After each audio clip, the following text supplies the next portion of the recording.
नमो बुद्धाय. आपण पिंपळाच्या पानाला प्रतिसाद देत आहात त्याबद्दल आभार व्यक्त करतो. आजचा विषय असा घेतला आहे की जे काही गोष्टीपासून आपल्याला लांब जायचं होतं, ज्या गोष्टींपासून आपल्याला विभक्त व्हायचं होतं, त्याच गोष्टीच्या आपण सानिध्यात वेगळ्या पद्धतीने यायला लागलोय, वेगळ्या प्रकारे यायला लागलोय आणि आपण डोळे मिटून सगळं काही ते पिऊन घेतोय, ते आत्मसात करून घेतोय, याचं कुठेतरी दुःख वाटायला लागतं. तो विषय कोणता आहे तर कुठेतरी ब्राह्मणवाद हा बौद्धवाद होतोय का, बौद्ध धर्मात शिरकाव करतोय का, तो कसा करतोय, त्याची पीडा काय आहे आणि त्याचे परिणाम आपल्याला काय भोगावे लागू शकतात आणि ते आपल्या लक्षात का येत नाही, या सगळ्या विषयांवर या व्हिडिओच्या माध्यमातून चर्चा करूया. नमस्कार, मी सूरजकुमार उषाबाई सुधाकर आणि तुम्ही पाहताय पिंपळाचं पान. आता आजचा जर विचार केला तर ज्या ज्या गोष्टी आपल्याला पाहिजे नव्हत्या किंवा ज्या ज्या गोष्टी आपल्याला अ, जन्मात कामा येणार नाही, त्या गोष्टीपासून अलिप्त राहण्याचा एक संकल्प आपण केला होता, आपल्या पूर्वजांनी केला होता. विशेष म्हणजे बौद्ध धर्मात कोणताही देव नाही, कोणताही आत्मा नाही, कोणतीही अशी शक्ती नाही जे तुमचा प्रकाशमान करू शकते, तुम्हाला वर नेऊ शकते किंवा तुम्हाला समृद्ध करू शकते. ते आपण स्वतः आहोत असं बुद्ध सांगतात.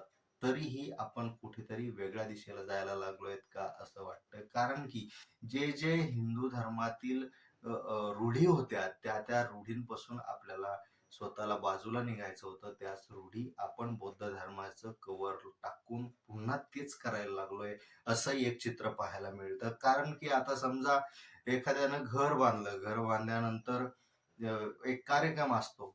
हिंदू धर्मात त्याला वास्तुशांती म्हणतात. आपण काय केलंय, आपण गृहप्रवेश म्हणून त्याला सुरुवात केली आहे. गृहप्रवेशाला काय करतो, अ, हिंदू धर्मात ब्राह्मण लोक येतात, पूजापाठ करतात. ते काय बोलतात काहीच कळत नाही, पण पूजापाठ होते त्यांचं, त्यांना दान दिलं जातं, कार्यक्रम संपन्न होतो, सगळं होतं. बौद्ध धर्मात गृहप्रवेश होतो. गृहप्रवेशमध्ये भंतीजी बोलवल्या जातात. भंतीजी काय बोलतात पाली भाषेत ते आपल्याला कळत नाही. आपण कधी ते जाणून घ्यायचाही प्रयत्न करत नाही. पूजा होते, सगळं होतं. मग नेमका फरक काय? या दोन्ही घटनांमध्ये आपल्याला नेमका फरक काय वाटतो? तर मला या दोन्ही घटनांमध्ये कोणताच फरक वाटत नाही. जे ब्राह्मण बोलतात तेही कळत नाही, जे भंतेजी बोलतात तेही कळत नाही. ना ते ब्राह्मणांना विचारतात की तुम्ही काय बोलताय?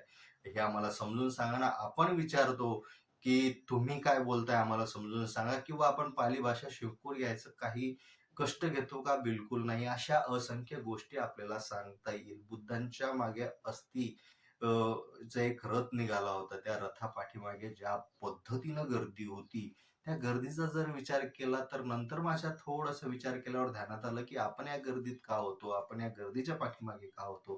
कारण फक्त बुद्धांची हस्ती आहे. बुद्धांचं त्यात काहीतरी एक अवयव आहे. काहीतरी बुद्धाशी रिलेटेड आहे. म्हणून आपण बुद्धांच्या त्या एका भावनेपोटी मागे जातोय. पण बुद्धांनी कोणत्याही भांडवलाचा किंवा ईश्वरवादाचा कुठेही उल्लेख केला नसताना आपण त्यांचे विचार सोडून त्यांच्या हाडाच्या तुकड्यासाठी आपण का करतोय आणि या सगळ्यांमध्ये आपल्याला कोणतरी टाकतंय का?